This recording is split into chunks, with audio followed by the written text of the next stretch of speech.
Great to see you, sir. So today you had an interesting day taking a look at some documents that the FBI had prior to you getting a look at them. Did you find anything particularly interesting about these documents that Hillary provided the FBI? Yes, ma'am. Keep in mind, one notebook were the classified emails that she handled so negligently. The other notebook are the witness interviews, the summaries, what we call 302s. My number one takeaway, Megan, is there's no reason in the world you could not and should not be able to look at the same witness interviews that I had to go to Washington and look at in a classified setting. You and your viewers should be able to read summaries of these witness interviews. The second takeaway is a lot of the FBI's time and attention was spent debunking and refuting these fantastically false statements that Secretary Clinton made at the inception of this email story. And the third takeaway, remember, Director Comey said that he could not indict, did not have a realistic probability of a successful prosecution on the issue of intent. So I looked to see what witnesses were questioned on the issue of intent, including her, and I didn't see that many questions. Let's go back to number two. Issue. Let's go back to the second point, which is how much time they had to spend debunking what you say were lies or falsehoods that she told. What do you mean by that? Oh, even something as seemingly innocuous as us referring to Sidney Blumenthal as her advisor. Remember, she got really upset when we used that term. You'll never guess which term the FBI used when they described Sidney Blumenthal and his relationship to her. He was interviewed. I think you would find very interesting what Colin Powell had to say and juxtapose that with what Clinton supporters have said over the last 48 hours. You go back, the multiple devices, how many phones she had, the very reason she set it up. All of that proved to be fantastically And I want to false. ask you this. So she also, of course, claimed that she never sent or received classified information. We now know that that's not true. I know you thought it might be interesting if the American people could see who sent some of the emails that she received with the classified information. What do you mean by that? Why would that be so interesting? Well, right now, even Congress can't see the identities of them. They are so classified that even a congressman in a skiff with no telephone, no iPad, no notes, cannot even see who the author or the originator of that email string was. That is how classified that information was that she was handling on a non-secure server. So Sidney Blumenthal is one author. Of course, you know Cheryl Mills and Numa Abedin and Jake Sullivan, but there are even some originators that even members of Congress cannot see the identity of them because of the nature of the information. But meanwhile, she was saying, I had no idea. No, classified? No, I had no. Secretary Clinton said there was nothing marked classified on her emails, either sent or received. Was that true? That's not true. There were a small number of portion markings on, I think, 3 of the documents. Secretary Clinton said, I did not email any classified material to anyone on my email. There is no classified material. Was that true? There was classified material emailed. That was Congressman Trey Gowdy, and that was back in July, that exchange, looking for clarification on what was found on Hillary Clinton's private email server and the emails that traversed it. Clinton is trying to move on from this issue, and it looks like she could do that. But over the past week or so, it has become increasingly clear that she cannot. She also tried to downplay this AP report that came out that claimed that half of her non-government meetings when she was Secretary of State were with people who had made donations, and sizable donations at that, to the Clinton Foundation. I know there's a lot of smoke and there's no fire. This AP report, put it in context. It excludes nearly 2,000 meetings I had with world leaders, plus countless other meetings with U.S. government officials when I was Secretary of State. It looked at a small portion of my time. House Oversight Committee member Trey Gowdy joins us now. Good morning, sir. Good to have you back on the program. She says it's smoke, but there is no fire here. Your thoughts? No, it's arson. It's pyromania. It's not smoke. Even listening to her talk about the Clinton Foundation, I couldn't help but go back and remember the press conference she gave on her emails, Martha, where every single thing she said proved to be false.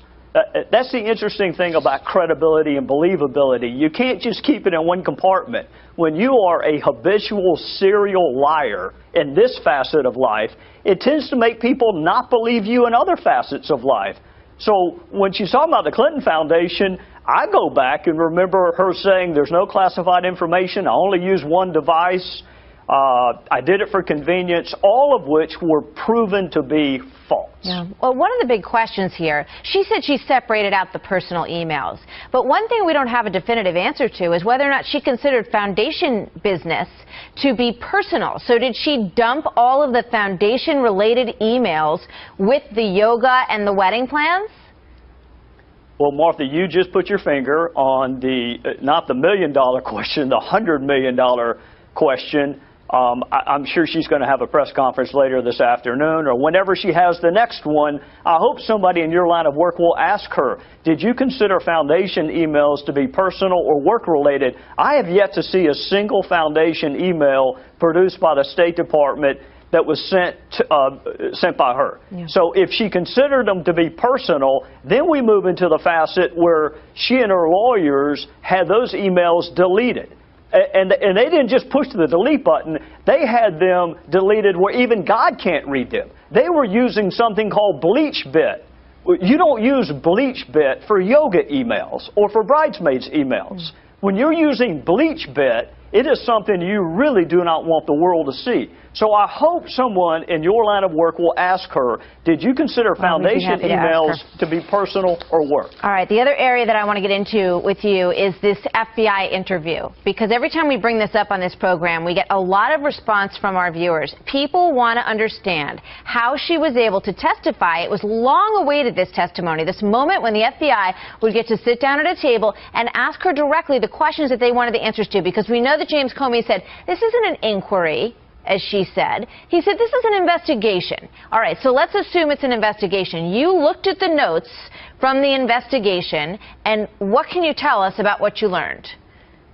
Well, I read every word of all of the witness interviews yesterday. And Martha, I'll tell you up front, there's no reason you should not be able to read a summary of that interview that I read yesterday. You and your viewers should be able to read everything that I read yesterday that related to the FBI investigation. There's no reason you should not.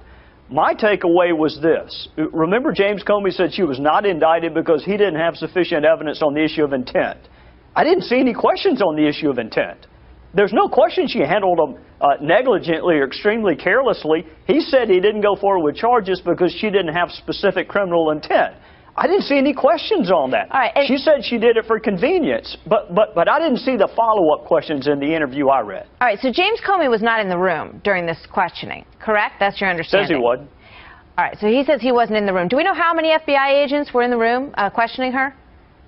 3 or 4, and there were some DOJ lawyers also in the room, and of course her lawyers were in the room. All right, so as an attorney, if you wanted to ascertain whether or not anyone had intent to influence something or an action or someone, what kind of questions would you have asked? You say there were no questions that went to the issue of whether or not she had intent. What would you have asked? Well, there are 2 ways to do it. One is circumstantial evidence. The other is direct evidence. The direct evidence would be, Madam Secretary, why did you set up this email server this way? Why did you not take a state.gov email address? And her response was, and it always has been, convenience. And then that's when you press and say, well, what could be more convenient than just doing a state.gov email address?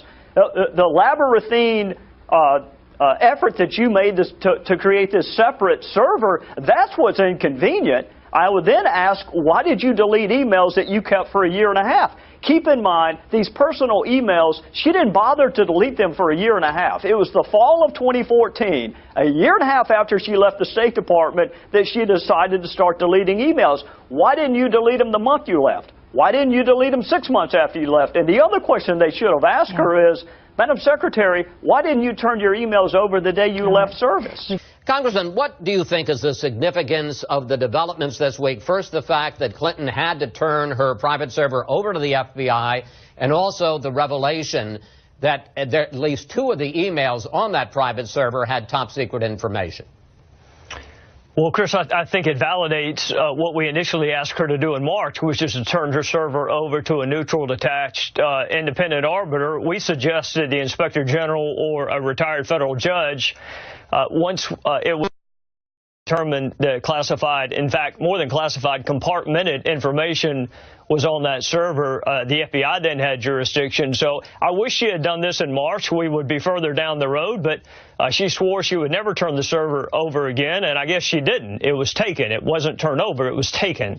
Well, you talk about wanting a neutral, detached observer, and one of the questions I have for you is whether or not the FBI, in your mind, fits that bill. How much confidence do you have that the FBI, which is part of the Obama Justice Department, will conduct a thorough investigation, one, into whether Clinton mishandled classified information, and secondly, whether she turned over all of her work emails to the State Department, or whether perhaps that she deleted, destroyed, scrubbed some of those emails? Well, I'm 100% confident in the first, and I'll tell you why, Chris. From 1994 to 2000, I worked for the Department of Justice under a president named Clinton.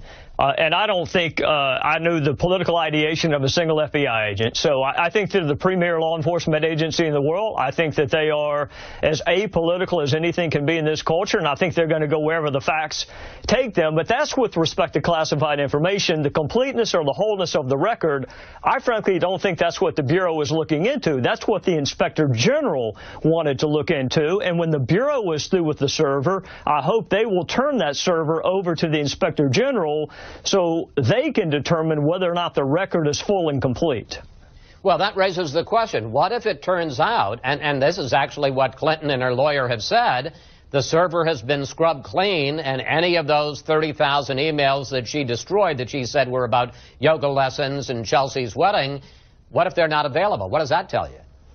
Well, I'll tell you what it tells you, Chris. I don't know whether you do yoga or not. I don't, so I don't have any yoga emails. But the greater steps that you take, clean something or delete something, that's a higher level of concealment. That's a higher level of consciousness of concealment. So your viewers have to ask themselves, to what lengths would they go to delete a yoga email? Would they call in forensic experts to triple wash a server so they could get rid of bridesmaids emails or yoga practice emails? Of course not. We hit the delete button and we forget about it. So the more energy she put into cleansing or wiping this server clean, I think your viewers should take or infer from that perhaps there was something on there she really didn't want us to see. Congressman, I want to ask you a question that when I told folks that you were going to be on the show, they've asked me. Why is all of this your business? What does this have to do with investigating what happened around Benghazi?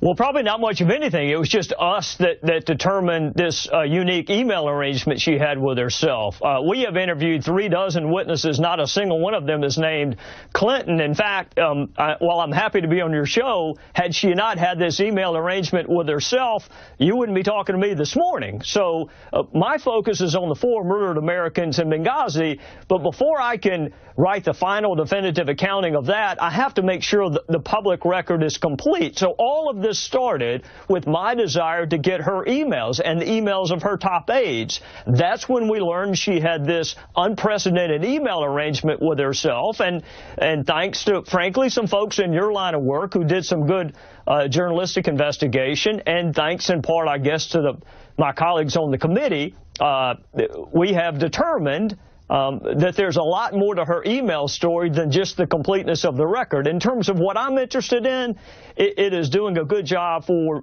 those 4 murdered Americans and their families. The classified information, the rest of it is in other people's jurisdiction, and I'm content with that. Now, and you know this, Clinton says this is all politics, Republicans like yourself trying to hurt her presidential campaign. Here she is in Iowa this week. I won't get down in the mud with them. I won't play politics with national security or dishonor the memory of those who we lost. I won't pretend that this is anything other than what it is, the same old partisan games we've seen so many times before. Congressman Gowdy, same old partisan games? Well, the Inspector General isn't partisan, neither one of them. In fact, they were nominated by President Obama and confirmed by Harry Reid-led Senate. The FBI is not partisan. I get that she's frustrated. Her poll numbers are tanking. Folks who never thought about getting into the race are getting in the race.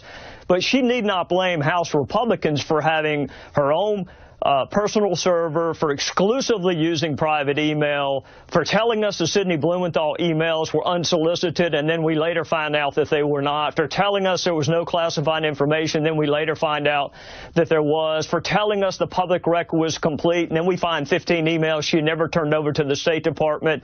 I get that she's frustrated.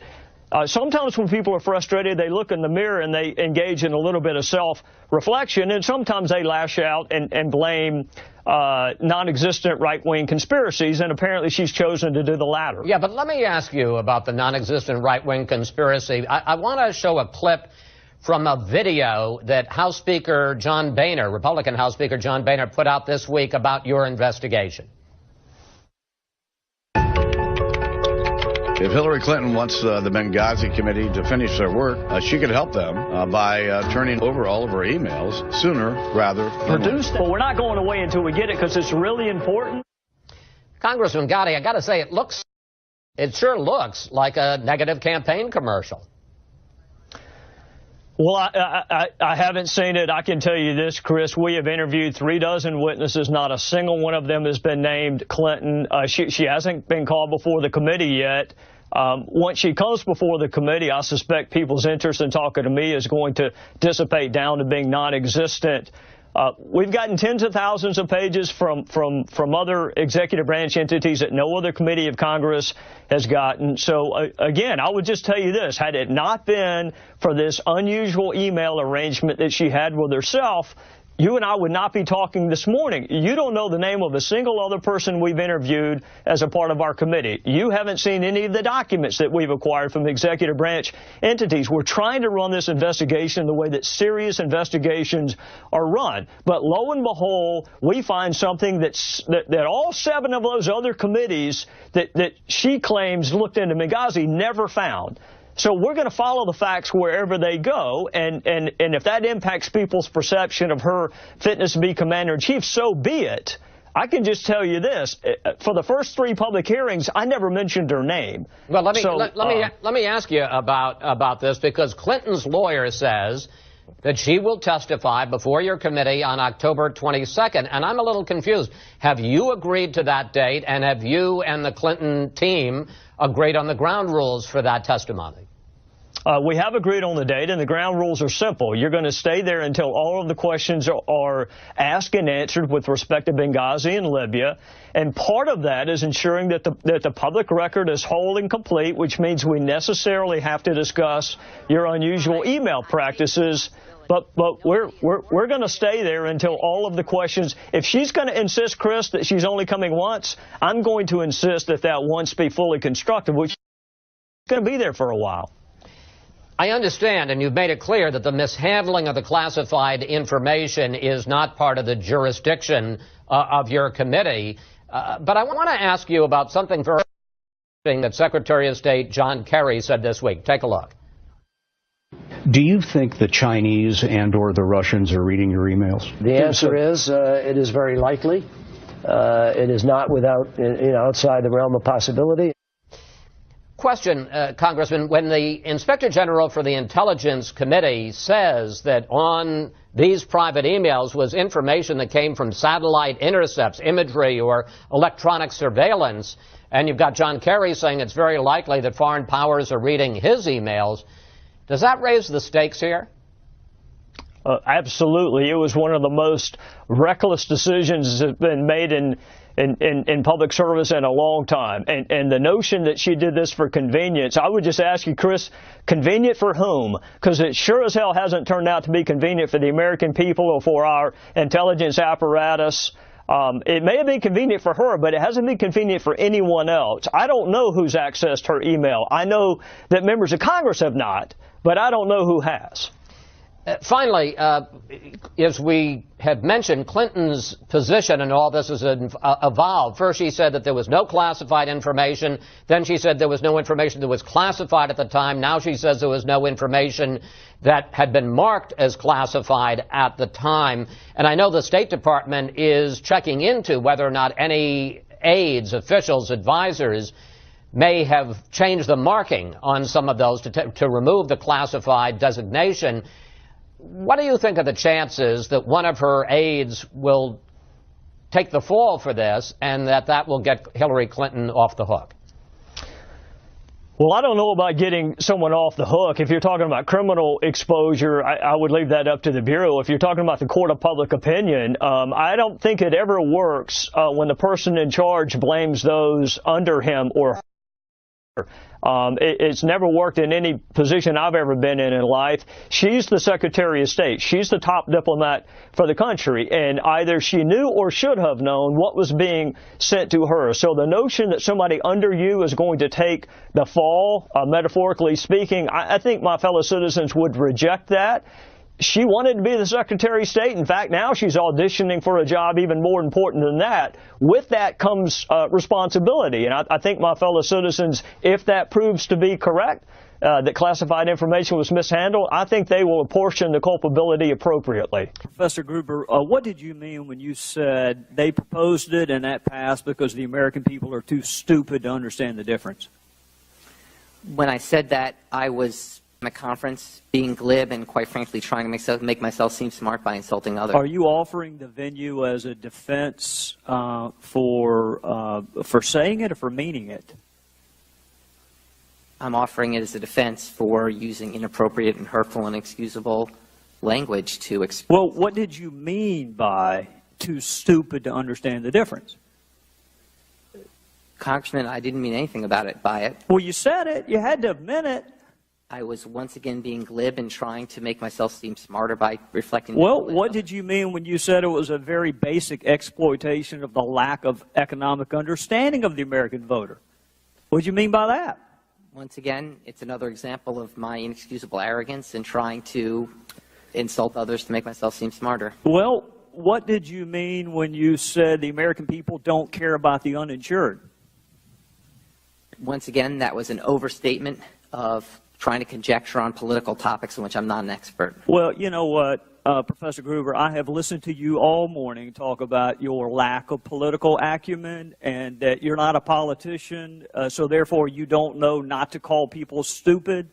Most of the people watching this morning aren't politicians, and they don't call people stupid. And I can't help but note, Professor Gruber, and another one of your quotes, which I'll read to you, that was politically infeasible. You remember saying that? Yes. So you do like to factor in the politics from time to time, don't you? And also happen to know, Professor Gruber, that usually you insult the American voter, not the American public.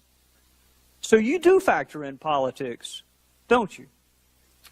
I have tried a number of occasions pretended that I know more about politics. Do you think not being a politician is a defense? And is that your defense this morning? I mean, I know initially you said that you offered these comments at a conference. I think you meant conferences, plural, but you said conference when you went on a very obscure television show and initially apologized for what you said were inappropriate comments. And now today your defense is that you're not a politician. Is that the best you can come up with? The best I come up with is to really just apologize for an inexcusable. Well, but I want to know, I mean, the pervasiveness of your quotes is so much that it has to be more than that. It has to be more than just an episodic mistake that you made. Well, here, let me keep going. See if this helps you any. What did you mean when you said you wish that you had been able to be transparent, but you'd rather have the law than not? Once again, it was my trying to conjecture about a political process in which I'm not an expert. Well, what did you mean when you said it was written in a tortured way to make sure the CBO didn't score the mandate as a tax? Once again, it was using inappropriate language to try to sound impressive about something to my colleagues. You see a trend developing here, Professor Gruber? I don't understand the question. It's a lot of stupid quotes you've made. That's the trend. A lot of you see them? Inexcusable quotes. Yeah. Right. And again, your defense is that you're not a politician. The lack of transparency is a huge political advantage. Well, what does a non-politician do in talking about political advantages? A non-politician is talking about political advantages to try to make himself seem smarter by conjecturing about something he doesn't really know. So you're a professor at MIT and you're worried about not looking smart enough? Yes. Okay. Well, you succeeded, if that was your goal. Now, I want to ask you, are you sorry? When did you realize that these comments were inappropriate? Because it took you about a year to apologize, so I'm trying to figure out if you realized sooner that they were inappropriate, or was it just the morning before you went on MSNBC that you realized that it was inappropriate? When did you realize that these comments are indefensible and inappropriate? I honestly didn't remember making them. You didn't remember calling your fellow citizens stupid, and you didn't remember saying that you're the only person who cares about the uninsured, that the rest of your fellow citizens don't give a damn about the uninsured? You don't remember saying that? I don't, because they were really glib and thoughtless comments that I made. Well, Professor Gruber, let me just tell you what it looks like from this vantage point, is that you thought that they were really pithy and really funny until the video showed up. And then even then, it took you a little while to apologize. And what I'm struggling with is whether your apology is because you said it or because you meant it. Which are you apologizing for? Because you said it or because you meant it? I didn't mean it. I'm apologizing. All of these quotes that I just read to you, you didn't mean a single one of them. Not a one. What I said, Congressman, is that I was using glib, thoughtless, and really inexcusable language. You used them a lot. You used them a lot, Professor Gruber, which tends to undercut the notion that you were sorry for an episodic misstatement. I just read to you about 10. You see why people might possibly think the apology is a little disingenuous? Maybe. I'll yield back, Mr. Chairman. If the gentleman yield me just 10 seconds. Following up on Mr. Gowdy, when you made these repeated comments, these glib, inappropriate comments in an intellectual community with lots of other like-minded people, did anybody come up to you and tell you that what you were saying was inappropriate? Not that I can recall, no. I guess what you said was popular in that community. We now go to the... And I want to say this, too. I want to thank my friend Ced Richmond and Hakeem Jeffries and others who are working on this issue because they want a justice system that is colorblind. After all, it's represented by a woman wearing a blindfold, so let's go ahead and make it colorblind. And both of those guys have worked really, really hard and will continue to do so, because let me tell you what my goal is. My goal is for witnesses to feel comfortable cooperating. But here's my other goal, and I'm out of time, but I'm going to share it with you. I want us to get to the point where we lament the death, the murder of a black female like Nell Lindsay, just as much if it's at the hand of an abusive husband, which it was, as we would if it had been at the hand of a white cop. I'd like to get to the point where we're equally outraged at the loss of life, and I hope we can get there. With that, I would yield back. Well, let's analyze that for a second.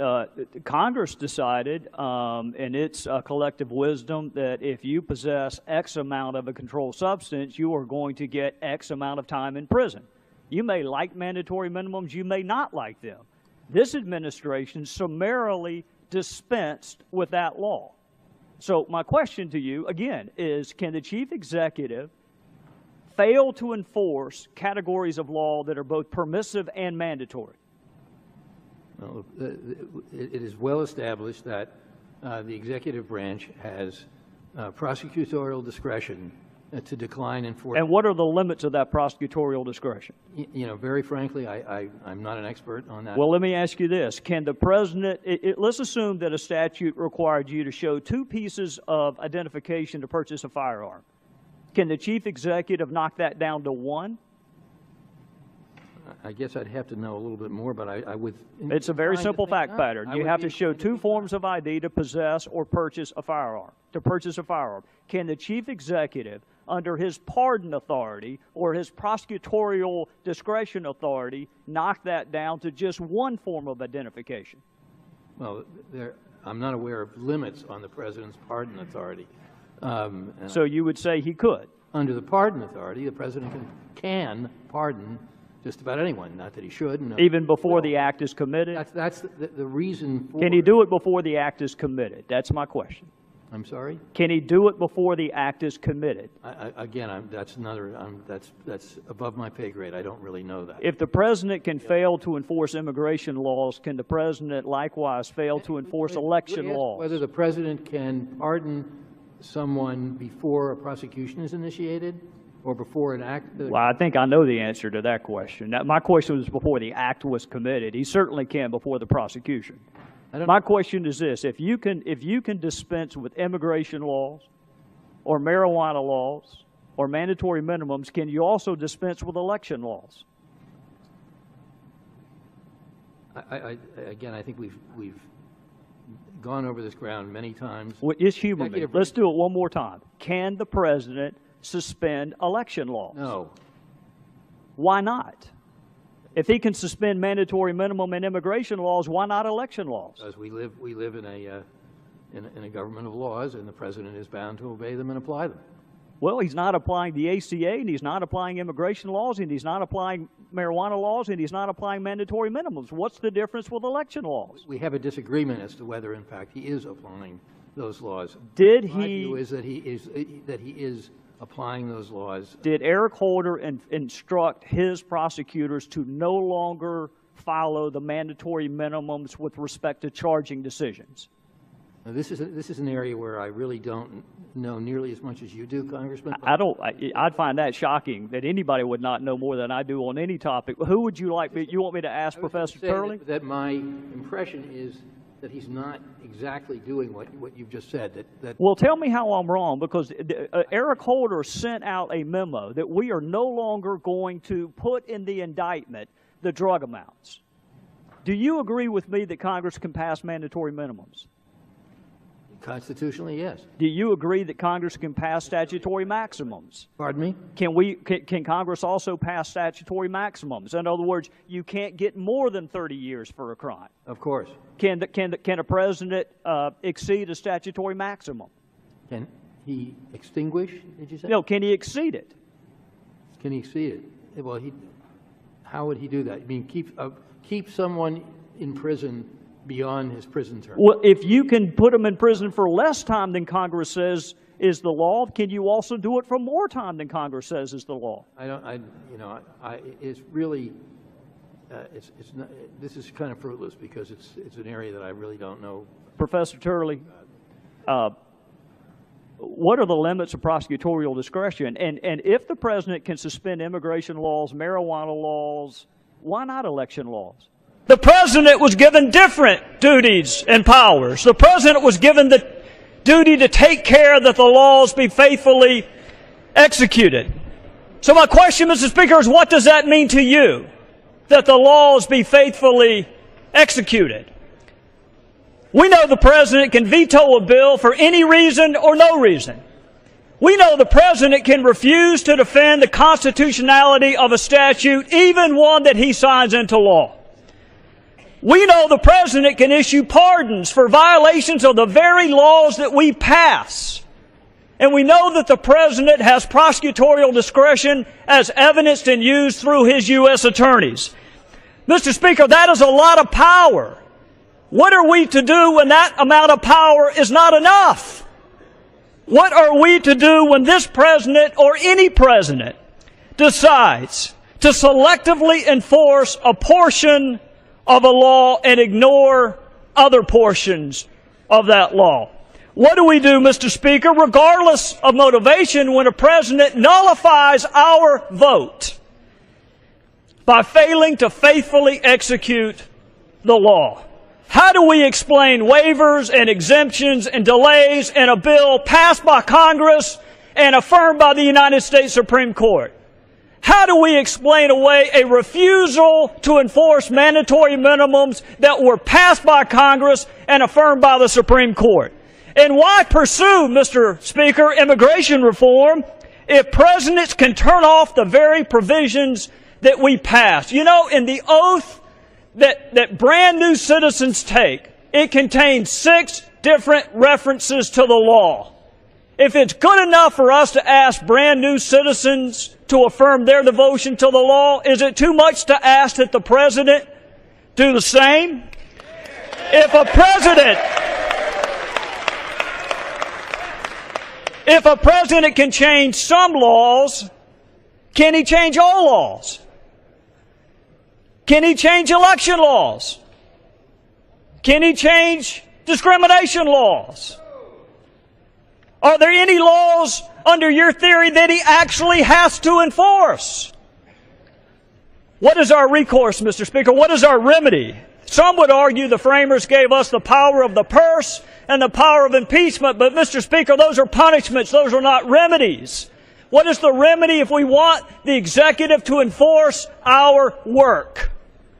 This bill simply gives us standing when our votes are nullified. This bill allows us to petition the judicial branch for an order requiring the executive branch to faithfully execute the law.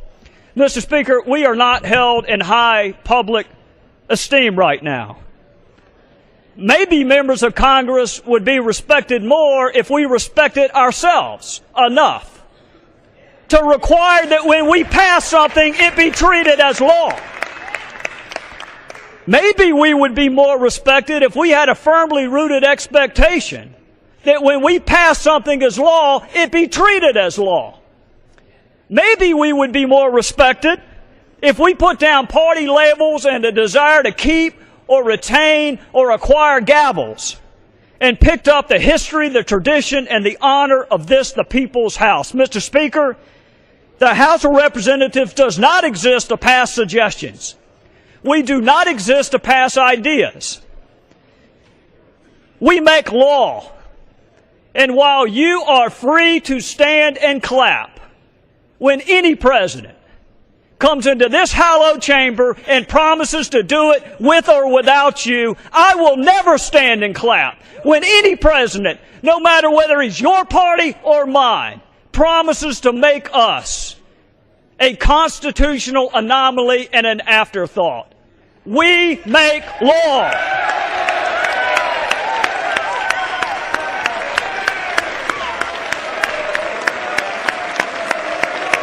Expired.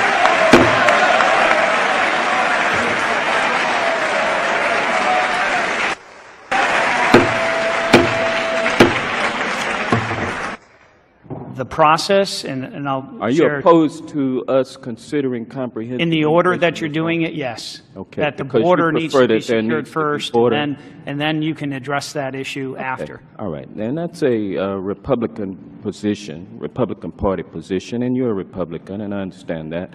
Let me ask you this question. Do you need automatic weapons to help you with border control? We have in Arizona, through the chair, If you could say yes or no, and then you could explain. semi-automatic weapons. Do you need automatic weapons?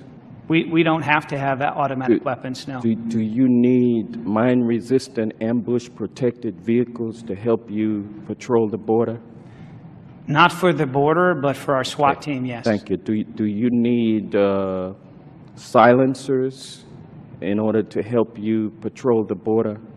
For our SWAT team, that's a tactical move, but it's not necessarily targeted. Why does for your SWAT smuggling. team need mine-resistant, ambush-protected vehicles? Because, sir, through the chair, our county doesn't have the money to buy a SWAT vehicle. Why do you need it in order to enforce border security? Why do you need a mine-resistant, ambush-protected vehicle? And this is where... Thank you. And do you need... No, sir. Sheriff, you may answer the question. You cannot ask a question and then not allow the witness to answer it. Mr. Sheriff, Chairman, I wanted a yes or no answer. He answered the question, and I'm ready to move on. Sheriff, have you answered the question as completely as you would like to? Mr. Chairman, I'm ready to move on. The gentleman is not recognized. Sheriff, have you answered the question as completely as you would like to? And this is where us in Mr. Chairman, regular order, please. Regular order. In law enforcement, we have 420,000 residents of my county, and we are the SWAT team for Point of information, all 13 Mr. law enforcement agencies. And for high-risk warrants, barricaded situations, almost never have we used an armored vehicle for anything to do with illegal immigration, Mr. Chairman. Point of order, Mr. Thank you, Sheriff. The gentleman is out of time. If you have another question, I have a point of order that I'd like to state your point of order.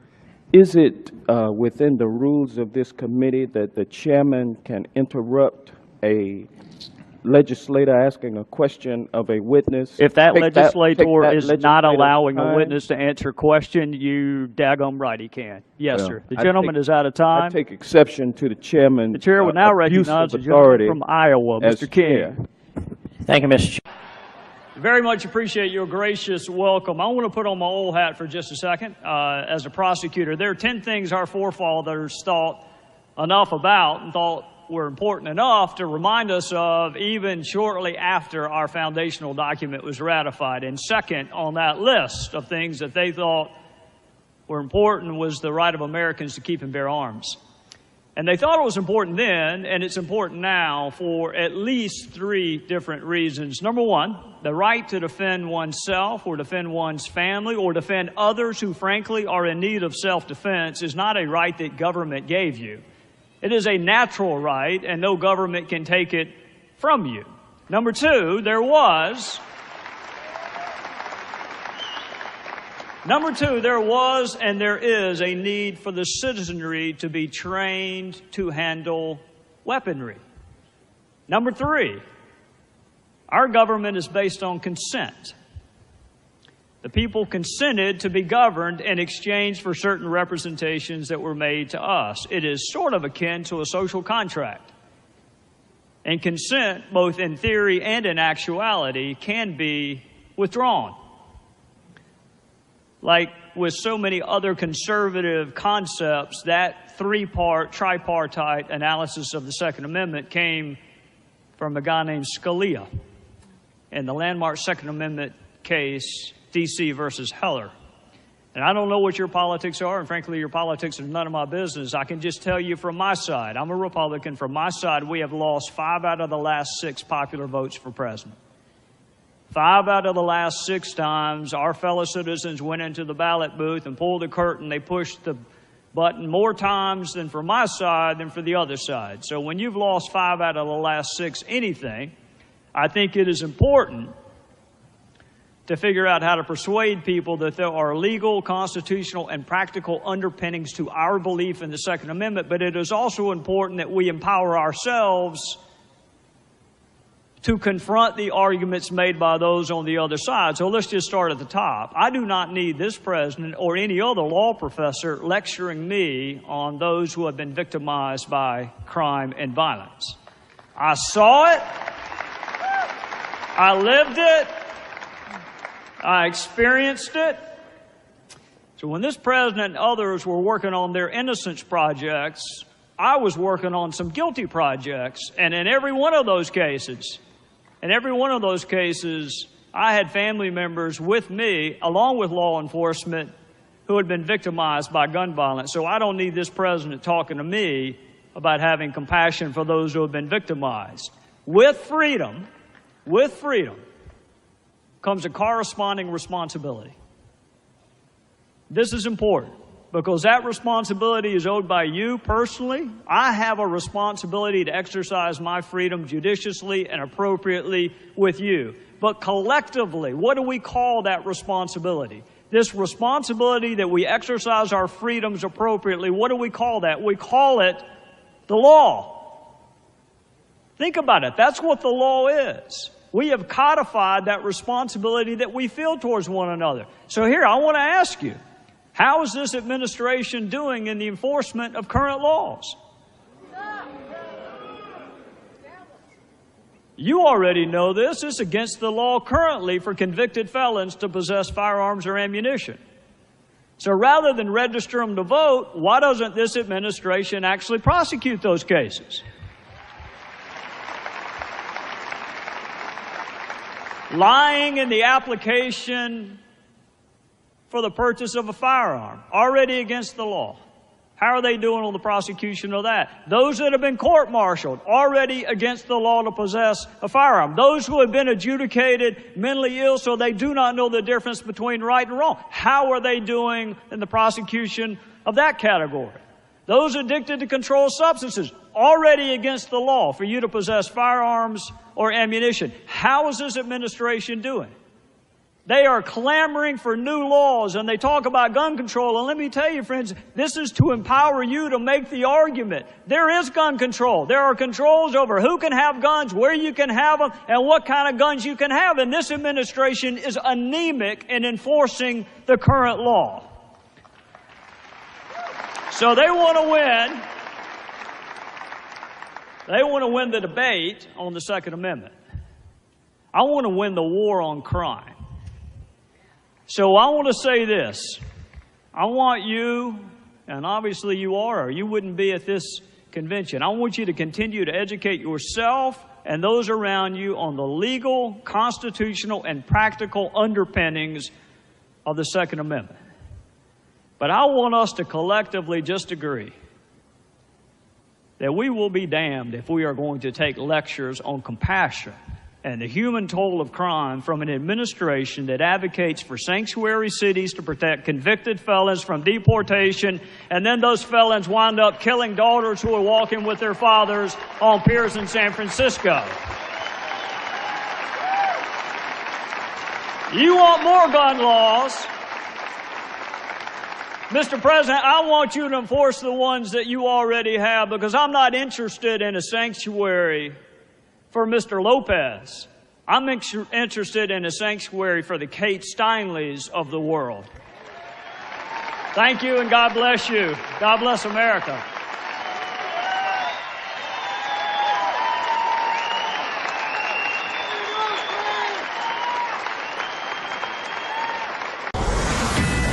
This is a Fox News alert. A State Department briefing underway, responding to questions about ties with the Clinton Foundation.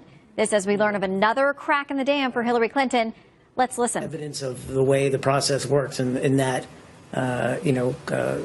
any Secretary of State has aides who are getting emails or contacts by a broad range of individuals and organizations. So as far as you're concerned, what these emails, like the ones that just were released today, don't show anything new? This is old news. You guys have already looked into this and decided that there wasn't any problem?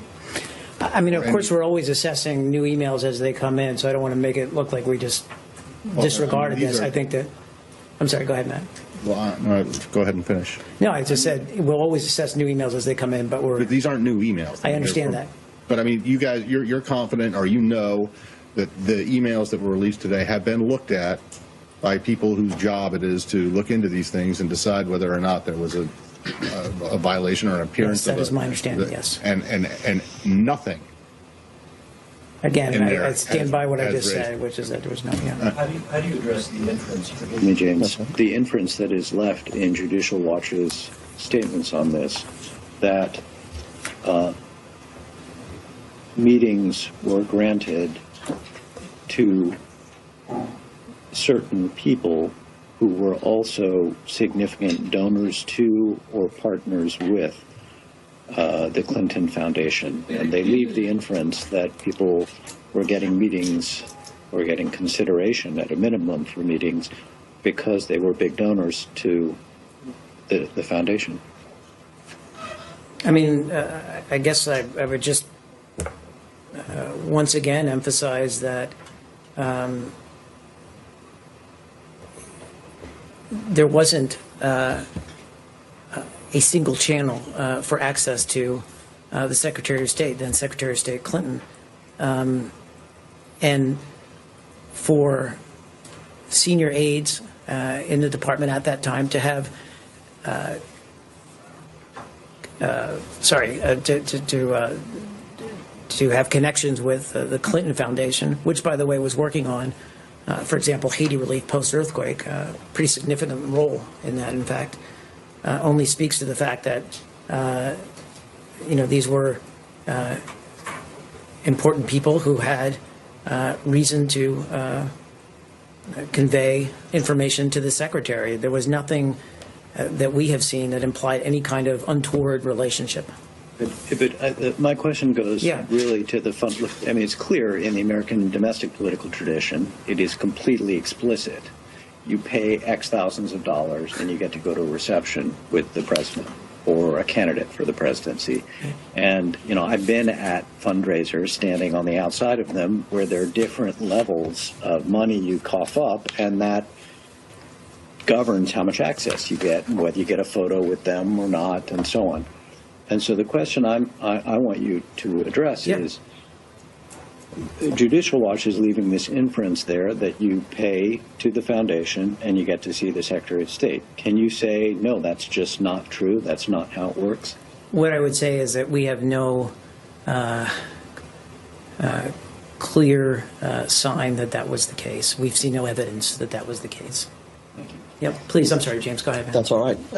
In a related vein, and I should say to Arshad that in fairness to Judicial Watch, I think their public relations people would be very displeased if the record were allowed to stand, suggesting that they had simply left such things to inference. They make it rather explicit how they feel about it.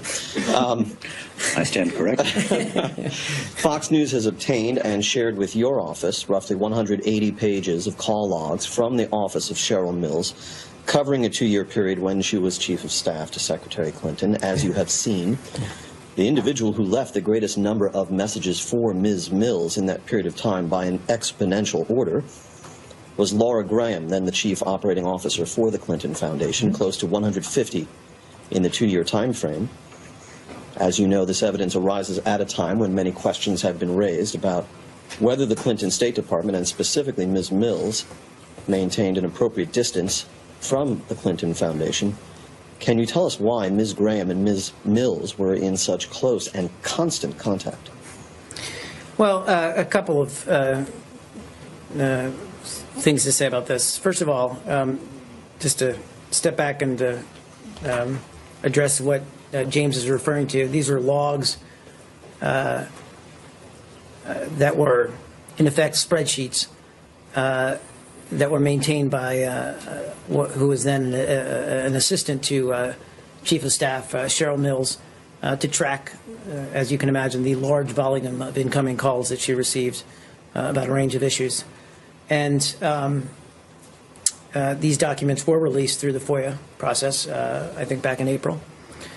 So it's no surprise, of course, as I think I said to Arshad, that State Department officials are in contact with a range of outside individuals and organizations, including nonprofits, NGOs, and of course think tanks and others.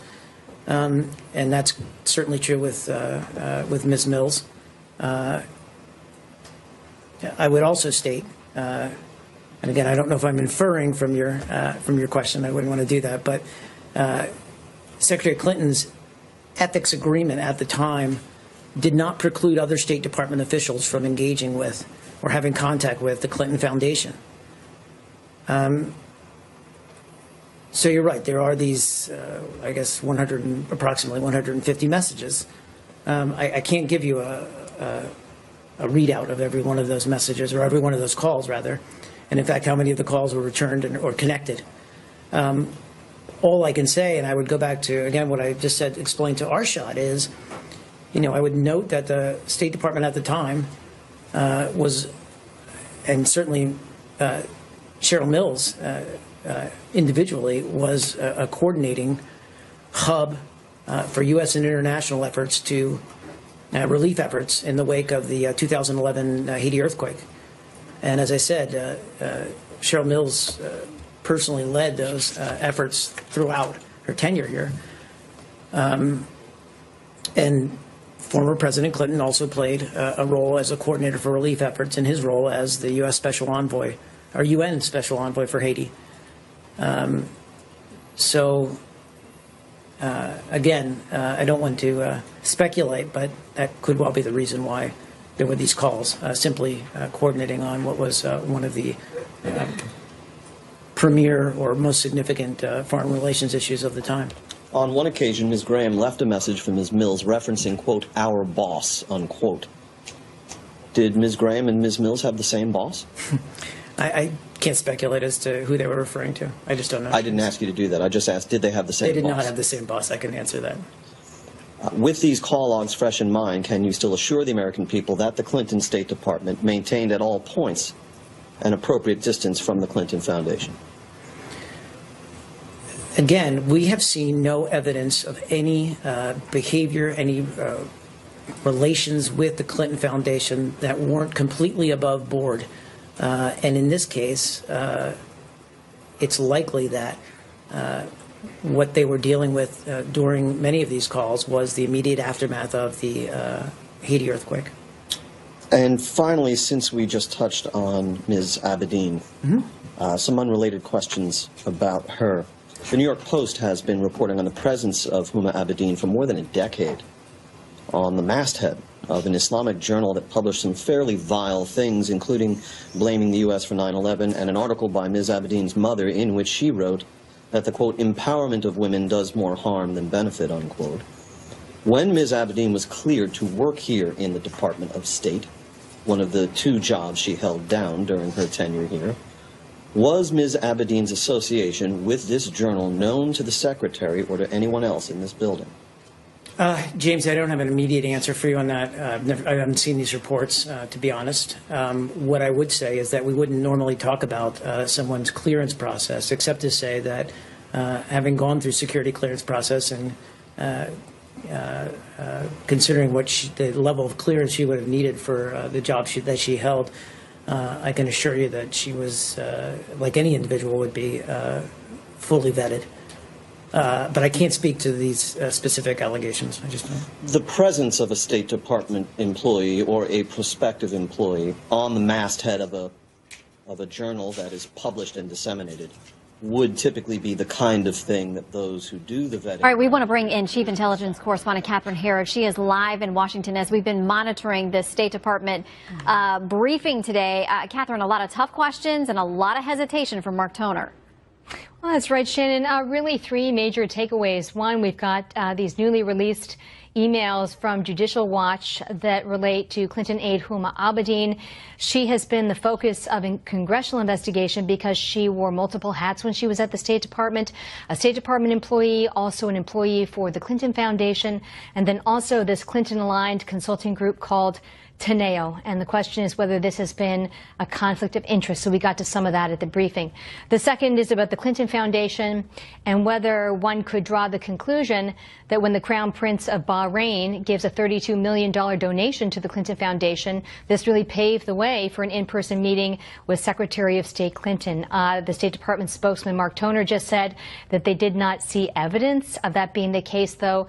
One has to wonder what evidence they would need to reach that conclusion at the State Department, because unfortunately, one of the things that we have seen in our ongoing reporting is that the State Department has not been sort of a neutral arbiter of the facts always when it comes to the Clinton emails and the foundation. They've really almost become her defender-in-chief in many respects. All right, Catherine Herridge reporting live on what we are seeing out of the State Department now. We are going to get reaction now with Congressman Jason Chaffetz, who is joining us now in studio, chairman of the Oversight Committee. What do you make of these new revelations in the tough time that Toner is having in trying to answer these questions about unearthed emails we haven't seen before, emails suggesting that the access to the Secretary of State was through the Clinton Foundation, and by the way, allegations that she and the Clinton Foundation are denying? Well, he can't definitively define something because he's left in the dark. And look, when this originally started, Hillary Clinton created this system and this relationship with herself, something that the Inspector General found so problematic that he referred the matter to the FBI for criminal investigation. And so he's left not being able to definitively defend her or tell the American people that the State Department assets, the assets of the United States of America, were not commingled with both the Clinton Foundation and who knows what else. Okay, now to the issue of the FBI. You have authored a letter with Congressman Goodlatte of the Judiciary Committee asking and pointing out FBI Director James Comey's statements against Mrs. Clinton's statements and saying there are factual discrepancies and asking whether a perjury investigation will be initiated. You address that to the U.S. Attorney in D.C. Where's it going to go? Anywhere? Is it a waste of time, as supporters of Mrs. Clinton say? It's a witch hunt that wastes government time and resources. It was pretty stunning that the FBI director came before the members of the House and said that during their year-long investigation of the lies and what was going on with Hillary Clinton's emails, that they never looked at Hillary Clinton's testimony under oath. I mean, that was pretty stunning. It's public record. You raise your right hand, you swear to tell the truth, the whole truth, and nothing but the truth, but the FBI didn't look at that. So evidently they needed a permission slip from Congress, which we've now given them, and we expect them to follow up on that, because clearly what she said under oath and what she did are two totally different things. To me, that's lying and misleading to Congress. Is there any sort of timeline on that, or when do you expect that you'll get a reply about whether Sooner it's rather than later. What the FBI gave us on Tuesday was in a secret format down in the SCIF, the Secure Communication Facility there in the House of Representatives, are the 302s, the background information, but chock full of redactions. Even I, as the chairman of the Oversight Committee, there's so much classified information in there, something that's so sensitive that I can't even look at it. I don't even have the high enough security clearance. At the same time, Hillary Clinton still telling that everybody that, you know, there were no emails that I sent, no emails that I received that contained classified information. Well, her camp keeps saying if the Justice Department's going to release it at all, they want it to go to everybody, including me, average person with no national security clearance. Would it be helpful? Are you saying that what they're producing is so redacted that it wouldn't really make sense to the average person? It is terribly irresponsible for Hillary Clinton to suggest that everything should be released, because it puts people's lives in danger. She still doesn't get it. What we're asking the FBI in a letter today to do is create an unclassified version and then release that to the public. That, to me, it's available on the Freedom of Information Act. Let's go ahead and get that out there sooner rather than later. And if it's true that the Hillary Clinton campaign and she personally wants that information out there, then let's do it responsibly, not do it the way she wants to do it, which is just release everything. That puts people's lives in danger. Well, some people question whether they really do want the full release. We'll see. I want to talk through at least a couple of these emails that are surfacing today, that Judicial Watch as a portion of their work.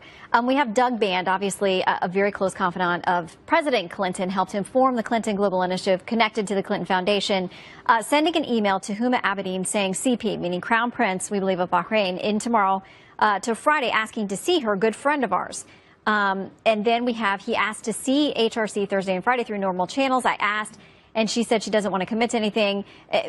Longer that continues on there. Then Huma Abedin at some point responds and says, offering him tomorrow for a meeting with HRC. If you see, let him know. We have reached out through official channels, and apparently the story goes, when they reached out through official channels, they couldn't get to her. When they reached out through the Clinton Foundation channels, they could get to her, and that he'd made a very sizable commitment or donation. Well, this has happened by the millions of dollars, and that begs the question, and I think it's a legitimate question. They've created this problem, the Clintons did, by having this entity, and now as James Rosen is reporting through the good work of Judicial Watch and others, that here are 150 messages left by the Clinton Foundation to the chief of staff, to Secretary Clinton.